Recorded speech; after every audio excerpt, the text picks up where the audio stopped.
नमस्कार, जनमत की पुकार में आपका स्वागत है। मोतिहारी अखिल भारतीय युवा कांग्रेस के राष्ट्रीय सचिव व बिहार प्रभारी राजेश कुमार सनी एक दिवसीय दौरे पर मोतिहारी पहुंचे। मिली जानकारी के मुताबिक पूर्वी चंपारण जिला कांग्रेस कार्यालय बंजरिया पंडाल में आयोजित बैठक में वह शामिल हुए।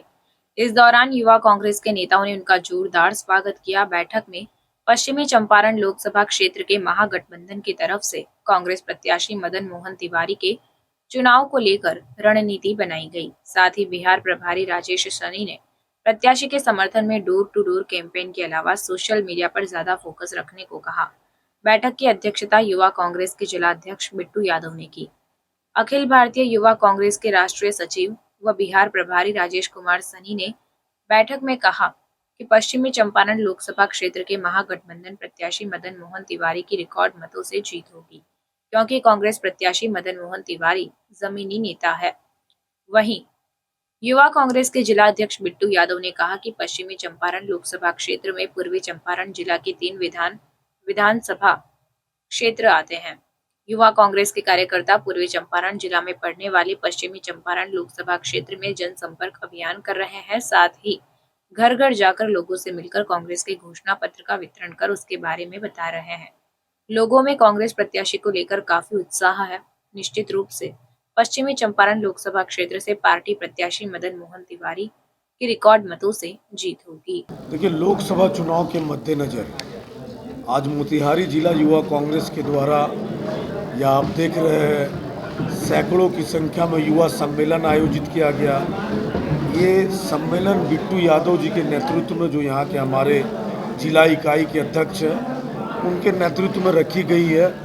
किस प्रकार आने वाले चुनाव में, जो कि 10 दिनों के बाद इस क्षेत्र में होना 25 तारीख को, उसमें यूथ कांग्रेस की जो जिम्मेदारी है और यूथ कांग्रेस के नेताओं का, पदाधिकारियों का, कार्यकर्ताओं का, कि घर घर जाकर कांग्रेस न्याय गारंटी को पहुंचाने की बात हो या बूथ में बैठने की बात हो, या ये जो झूठी निकम्मी 10 साल की जो सरकार रही भाजपा की, इस सरकार के बारे में जाकर के कैसे लोगों तक बातों को पहुंचाए, ये जिम्मेदारी यूथ कांग्रेस को आज हम लोग देने वाले हैं कि आने वाले चुनाव में जो कांग्रेस पार्टी के उम्मीदवार है यहाँ से मदन मोहन जी, उनको भारी से भारी मतों से जिता करके भेजने का काम को करेगी युवा कांग्रेस। पश्चिमी चंपारण की क्या स्थिति है? निश्चित तौर पे पश्चिमी चंपारण के जो प्रत्याशी है, जमीनी प्रत्याशी है, कांग्रेस पार्टी के विचारधारा से शुरू से जुड़े हुए रहे हैं, वो लाखों वोटों से जीत के जाएंगे। आप देखिएगा, क्योंकि इंडिया गठबंधन से वो चुनाव लड़ रहे हैं और इंडिया गठबंधन के सभी नेता यहाँ पे अभी आगे भी आएंगे। और आप देखिएगा, एक लहर है, मैं बोलूँ तो एक अंडर करंट है, क्योंकि लगातार संजय जायसवाल को देखा, उनके पिताजी को देखा, हर एक सेक्टर में जहाँ जिस संस्थाओं में कांग्रेस पार्टी नौजवानों को रोजगार देती थी, उन संस्थाओं को इन्होंने ख़त्म करने का काम किया। BSNL हो, एयर इंडिया हो, उसके बाद एयरपोर्ट हो, सभी जगह आप देखिएगा, अडानी एयरपोर्ट, अडानी रेलवे, तो इन्होंने अपने केवल व्यापारी मित्रों को लाभ पहुंचाने का काम किया 10 वर्षों में। ये देश की जनता समझ चुकी है और देश की जनता अब इनके बहकावे में आने वाली नहीं है। देखिए, मेरा मानना है कि 400 पार का नारा चुनाव होने से पहले भाजपा के द्वारा दिया गया, देश के प्रधानमंत्री मोदी जी के द्वारा दिया गया। जब प्रथम चरण का चुनाव हुआ और दूसरे चरण का चुनाव हुआ, तो ये 400 पार का नारा भुला चुके हैं। उसके बाद इनको 2 भैंस याद आई, फिर आपने देखा इनको मंगलसूत्र याद आया, फिर इनको मुसलमान याद आया। तो अब ये भय का माहौल बनाने की कोशिश कर रहे हैं।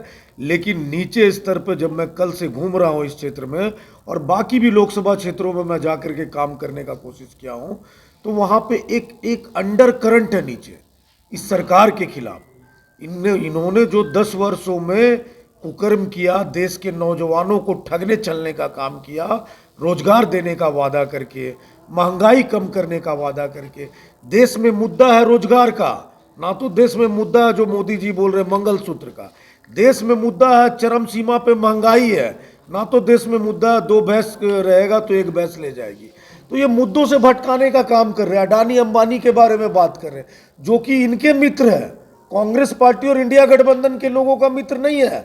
अगर टेम्पू से पैसा पहुंचाया जा रहा तो आप पकड़िए, EDC भाई आपके पास है। तो ये करने का कोशिश नहीं कर रहे हैं।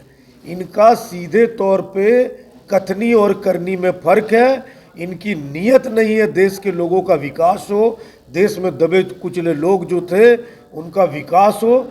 इन लोगों ने केवल झूठा जुमला देने का काम को किया है।